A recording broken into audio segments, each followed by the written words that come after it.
day, my fellow contemporary people. I am AG Visit Evactat, a delegate from the Association of Southeast Asian Nations from the Philippines, and I am your Masters of Ceremony. You are now watching the Contemporary Regional Online Conference 2020. The pandemic that we are experiencing right now is indeed arousing the global economic, social, and health concerns, and therefore, this interferes with the global movement and interrelation of nation-states to each other, as each of the nations lock and close their borders and contain themselves while facing the pandemic that take away of lives of many people. But right now, you should feel less worried about these concerns. Just always remember that we are all in this together, as we are in unified and consolidated nations. You should always remember, regional organizations are always at your back, with their selflessness, visions, and actions along the environmental, economic, political, and health concerns, even though their borders are currently closed. You might think they would be able to help and extend their service to you, but you got it wrong. They're still in your reach because they are on air right now. But before we take a flight on our discussion, let me explain these words that are really important in our discussion. You may think that it sounds familiar when you hear the word regionalism. You might say, oh, that mainly composed of regions, or you even think a group of regions in a country, just like what geography class have told you when you are in primary education. But somehow, you get the point, but not nearly. Now, the word is rooted from the word regions. Regions means a group of countries that is located in the same particular specified area, just like how South Asia, Southeast Asia, North America, and South America were grouped together as a region. But the case here is regionalism. Regionalism is a group of countries in specified area in which they are unified for a political process, characterized by economic policy, cooperation, and coordination among countries for certain causes.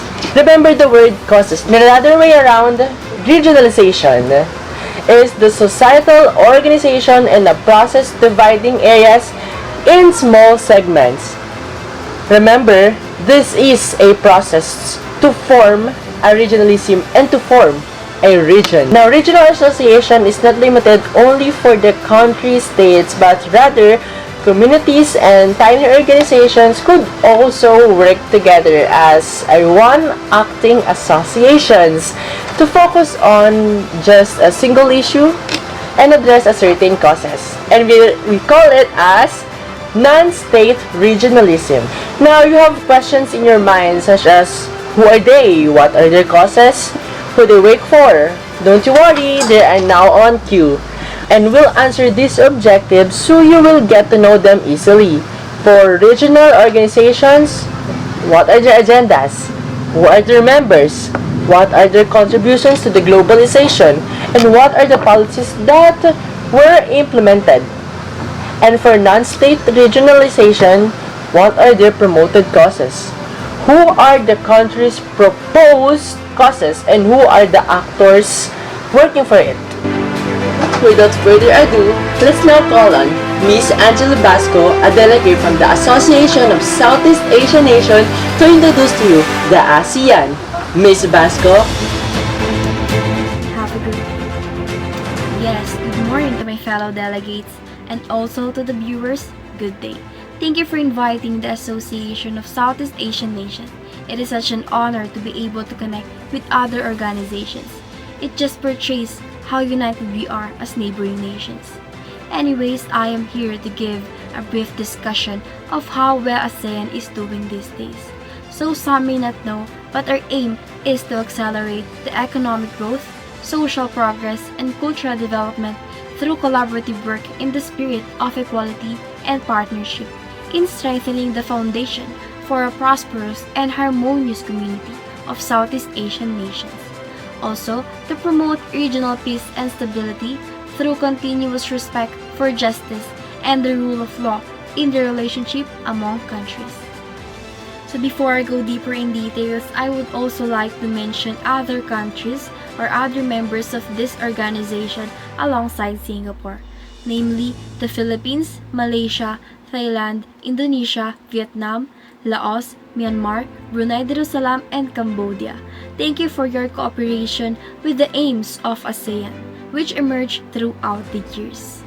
Not to boast, but I also desire to share some contributions of ASEAN in globalization, and this is to inspire all of us to work better and aim for higher standards with regards to the betterment of our constituents. Economically, ASEAN resulted in opportunities. An example of this is the importation of goods from the Philippines to Cambodia. Both countries are members of ASEAN. CYS Pharma, the currently main importer and distributor of pure foods products, eyed to importation of beauty products from the Bello Medical Group. That's one of the example, and that's from GovSD 2018, by the way. In addition, we have succeeded in attaining peace and stability in Southeast Asia.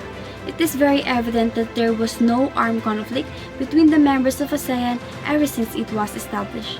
Also, in facilitating national and regional economic development, the absence of armed conflict has provided an environment healthy to economic growth and development. ASEAN economic integration has opened opportunities and has allowed other members to catch up and become connected to the regional and global economy.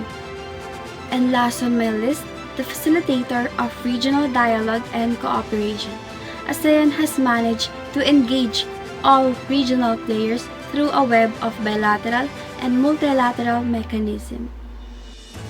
Furthermore, to mention some of our policies agreed and legally signed by our beloved members, it includes mutual respect for independence, sovereignty, equality, territorial integrity, and national identity of all nations, non-interference in the internal affairs of one another, settlement of differences or disputes by peaceful manner, disregarding threat or use of force, and effective cooperation among themselves.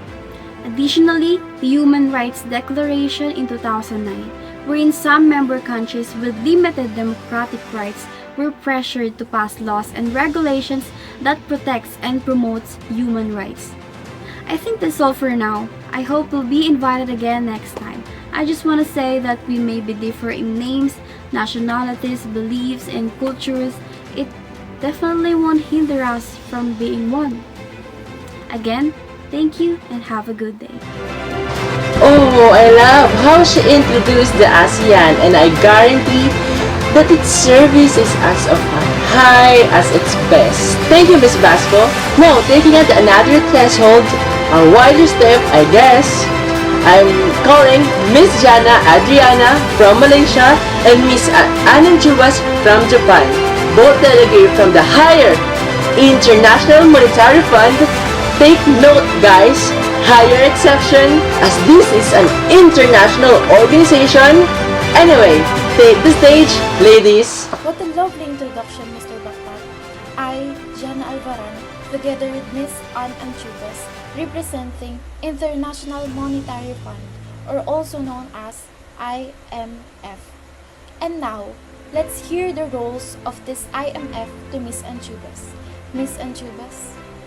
Konnichiwa, hajimemashite. Thank you, partner. Before we start about the goals of the International Monetary Fund, let me tell you about a little history about IMF. Economic crisis compels countries to come together. In 1996, the Thai economy collapsed after foreign currency speculators and troubled international banks demanded that the Thai government pay back its loans. A rapid withdrawal of foreign investments bankrupted the economy. This crisis began to spread to other Asian countries as their currencies were also devalued and foreign investments left in a hurry. The International Monetary Fund tried to reverse the crisis, but it was only after the ASEAN countries, along with China, Japan, and South Korea, agreed to establish an emergency fund to anticipate a crisis that the Asian economy stabilized. The crisis made ASEAN more come a long way since it was formed as a coalition of countries which were pro-American and supportive of the United States intervention in Vietnam. After the Vietnam War, ASEAN continued to act as a military alliance to isolate Vietnam after it invaded Cambodia. But there were also the beginnings of economic cooperation. Now, what are the goals of IMF? Are we just talking about funds, money? I don't think so, because the roles of IMF are actually contributing to the globalization. Let me elaborate. First, issues of international interdependence must be given greater priority in national policy agendas. Second, globalization urgently requires international solidarity. Solidarity is, however, not just an ethical and moral duty. In actively combating world poverty, I see an investment in stability and peace for the whole of mankind. Third, international cooperation and solidarity should not weaken or even replace national self-responsibility.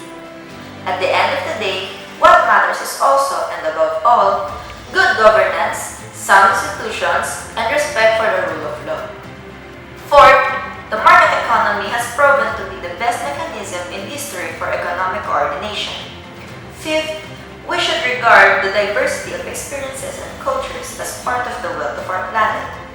Strengthening the international financial architecture should not, therefore, be an attempt to force all countries into a uniform, one-size-fits-all economic or cultural model. And now, as I've said so much, let's hear now from my partner, Miss Jana Alvarez. Thank you, partner. Indeed, the IMF have a lot of roles in policy. And now, I will proceed on differences between international organization and regional organization. What is it? International organization is helping to set the international agenda, mediating political bargaining, providing a place for political initiatives, and acting as catalysts for coalition formation. They facilitate cooperation and coordination among member nations.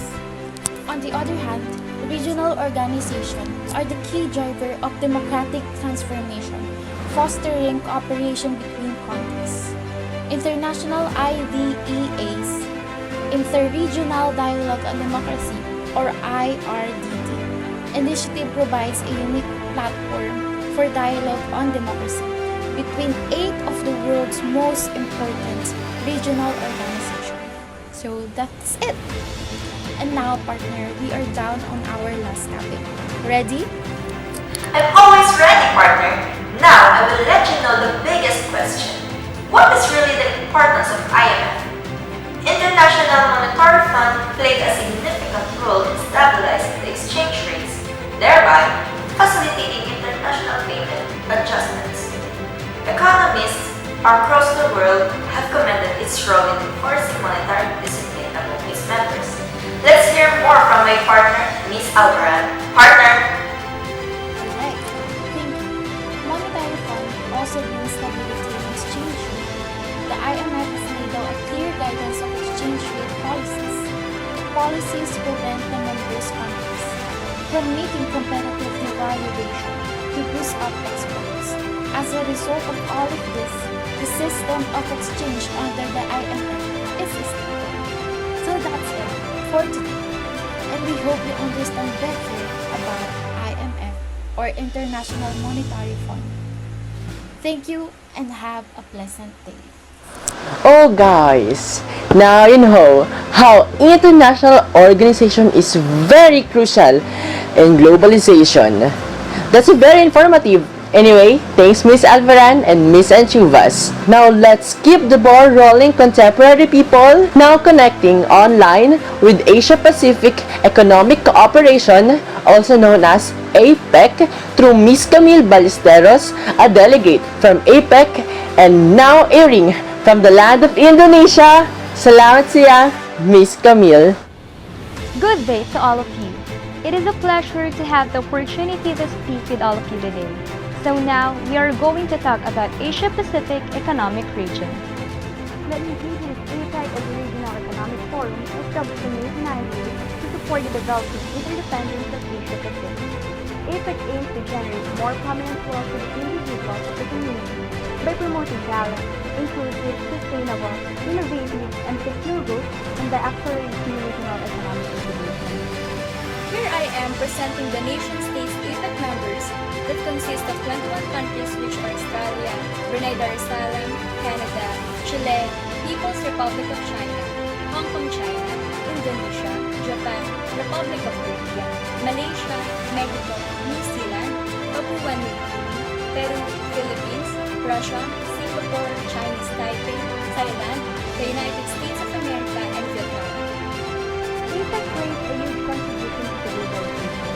It has developed to turn into a powerful engine of financial development and one of the most significant provincial discussions in the Asia Pacific.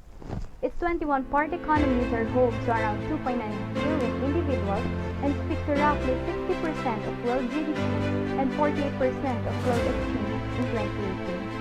Just so you know, that is a proof of spirit development has taken up in Asia.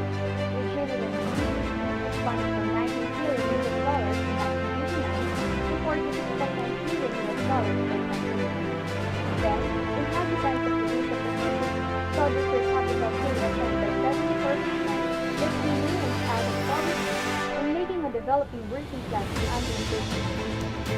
Uniting the region's different nationalities and streamlining concepts and guidelines have supported exchange with a strong to the regional prosperity.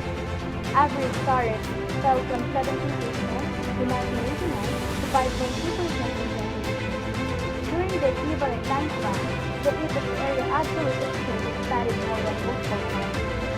Eliminating the remainder of the world, 66% of the exchange, happening between part economies, APEC actualizes a wider portion of opportunities to help incorporate the local economy and advance exchange while tending to the sustainability and social balance. The policies that were implemented with the members of APEC are the following: strengthening consideration at the movement political level and bringing to embrace the project in the basic security development. Subsequently, reinforcing the situational concept of modification powers inside the economy, making components for APEC's wide sharing to examples of individual economy, cultivating the advancement of best practices for strategy estimates, establishing a framework for the expansion, empowering outer financing from existing sources, and re-establishing trust in both APEC itself and its core economy. Again, I am Camila Lucero. Thank you for your attention. Okay, that's indeed a nice shot. You see how economic progress on its own way, another regional organization steps up in the economical balance of Asia Pacific, but it extends not only in the Asia, but also in the United States and New Zealand. You see how unification brought us? Let's now call on Mr. Severino Angelano III, a delegate representative of Shanghai Cooperation Organization. Good day, Mr. Severino. Good day. I would like to talk about the Shanghai Cooperation Organization, or the SCO. First of all, the main goals of this organization are strengthening mutual trust and neighborliness among its member states, promoting their effective cooperation in politics, trade, economy, research, technology, and culture, as well as in education, energy, transport, tourism, environmental protection, and other areas, making joint efforts to maintain and ensure peace, security, and stability in the region, and moving towards the establishment of a democratic, fair, and rational new international political and economic order. The SCO will contribute to the harmonious development of all member states for the sake of the balanced economic growth in the region. It intends to intensify its constructive engagement in creating an effective global and regional security architecture that takes into account the legitimate interests of all states, and they seek to strengthen cooperation in the peaceful settlement and prevention of international conflicts. Its member states will strive to create favorable conditions for the development of relation in the field of science, technology, education, culture, health, and tourism, and enhance contacts between public organizations and citizens. The SCO has 8 member states, which are composed of China, Russia, India, Pakistan, Kazakhstan, Tajikistan, Kyrgyzstan, and Uzbekistan. It also has 4 observer states, which are Afghanistan, Iran, Belarus, and Mongolia. Also, it has 6 dialogue partners, which are Armenia, Nepal, Azerbaijan, Sri Lanka, Cambodia, and Turkey. For the policies, the Heads of State Council or HSC and the Heads of Government Council or the HGC should meet once a year to discuss the organization's decision, guidelines on all important matters of the organization and its multilateral cooperation, strategy, priority, and issues. Thank you, Mr. Angeliano. We get more serious as we get deeper hand in hand. But anyway, that's very good and nice speech, all of you guys. Those organizations that spoke in front of you are all regional organizations. Now don't worry, we have 2 attendees coming from non-state organization and will be spearheading by Miss Angeline Basilio, a representative from Migrant Forum in Asia, now airing from the land of Siam, Thailand. Sawadee Krap. It is a pleasure that I'm here in front of all of you today to present you the Migrant Forum in Asia. Let me first briefly discuss what kind of non-state organization is Migrant Forum in Asia. So MFA is a regional network of non-government organization, association and trade unions for migrant workers, and individual advocates in Asia who are committed to protect and promote the rights and welfare of migrant workers.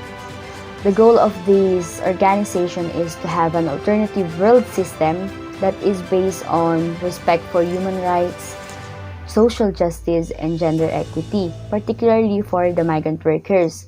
They are also committed to the process of social, political, cultural, economic development that responds to the promotion and protection of the rights of migrant workers as well as their families. According to the International Labour Organization, Migrant Forum in Asia was formulated in a meeting of migrant workers advocates in Hong Kong and was formally established in 1994 in a forum held in Taiwan entitled Living and Working Together with the Migrants in Asia. So the following countries are the members of MFA, which led first by Bangladesh, next is Cambodia, Hong Kong, India, Indonesia, Israel, Japan, Korea, Lebanon, Malaysia, Mongolia, Nepal, Pakistan, Philippines, Singapore, Sri Lanka, Taiwan, and last but not least is Thailand. Migrant Forum in Asia's cause of formulation is because of the belief that migrant rights are also human rights, regardless of race, gender, class, age, and religious beliefs. Migrant workers' rights are guaranteed by the UN Declaration of Human Rights.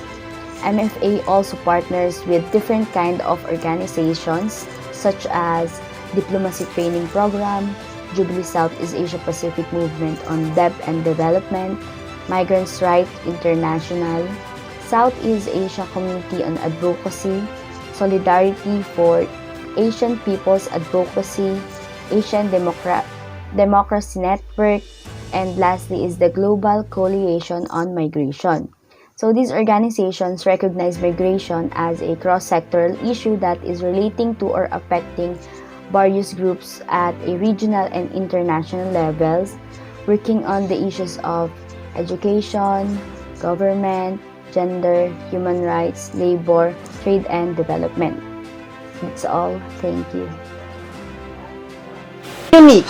It protects the right and the welfare of our fellow countrymen who work as domestic worker outside the country. You see, they would never be alone and they would never fight alone. Kidding aside, We have now the last but not the least delegate who is ready to shield and fight against the effect brought by natural and human-made disasters. Here we are, connecting in India, Miss Hannah Adraños, a delegate from Asian Disaster Reduction. Miss Hannah? It is an honor and privilege for me to be here and to be a representative of Asian Disaster Reduction Center.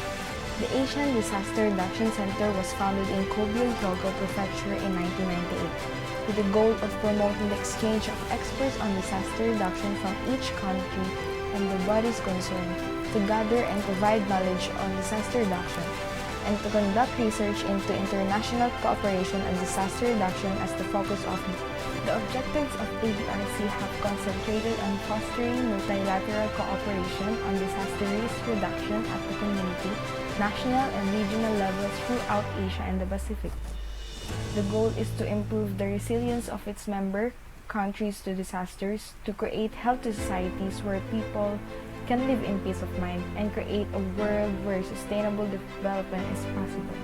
Are the countries who are part of ADRC: Armenia, Bangladesh, Bhutan, Cambodia, China, India, Indonesia, Islamic Republic of Iran, Japan, Kazakhstan, Republic of Korea, Malaysia, Maldives, Mongolia, Myanmar, Nepal, Pakistan, Papua New Guinea, Philippines, Russian Federation, Singapore, Sri Lanka, Tajikistan, Thailand, Uzbekistan, Vietnam, Yemen, and the 5 advisor countries, Australia, France, New Zealand, Switzerland, and United States. ADRC addresses the issue from a global perspective in cooperation with a variety of UN agencies and international organizations and initiatives such as the United Nations Secretariat for International Strategy for Disaster Reduction, the United Nations Office for the Coordination of Humanitarian Affairs, the United Nations Educational, Scientific and Cultural Organization, the United Nations Economic and Social Commission for Asia and the Pacific. The mission of ADRC is to enhance disaster resilience of the members, to build and create a safe society. They really speak eloquently when they talk about global issues and concerns. I love their diplomacy and leadership. How about you? Anyway, with their discussion earlier, we can say that these organizations or associations were established for some main reasons. First, for military defense. Second, for economic growth such as ASEAN, such as APEC, right? It is wherein they extend all of their resources and then they're going to export and import some product into their country and the other country. Third is to form regional blocs to protect their independence for the pressures from the superpower politics. And then actually for the fourth is for some many causes. It may be causes for our migrants, for the welfare of the people, from the welfare of the black people in outside the countries, for the environmental concerns, anything that is really alarming issues that we are facing right now. Once that there is a causes, there is a regional organization. There is a non-state regional organization that will always exist and will take care of all of us in this world. Because just like what I said earlier, you are not alone. We are all in this together. We are on the same earth.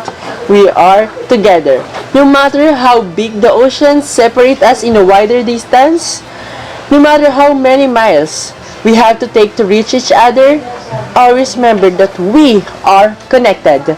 And we are all people living on the same planet and breathing with the same air. The world is aging, and we're about to face multiple global challenges, but don't worry. We, regional organizations, international organizations, and non-state organizations, always telling you that We are united. Again, I am A.J. Vincent A. Bactat, an Association of Southeast Asian Nation delegate from the Philippines, your Master of Ceremony, now signing off.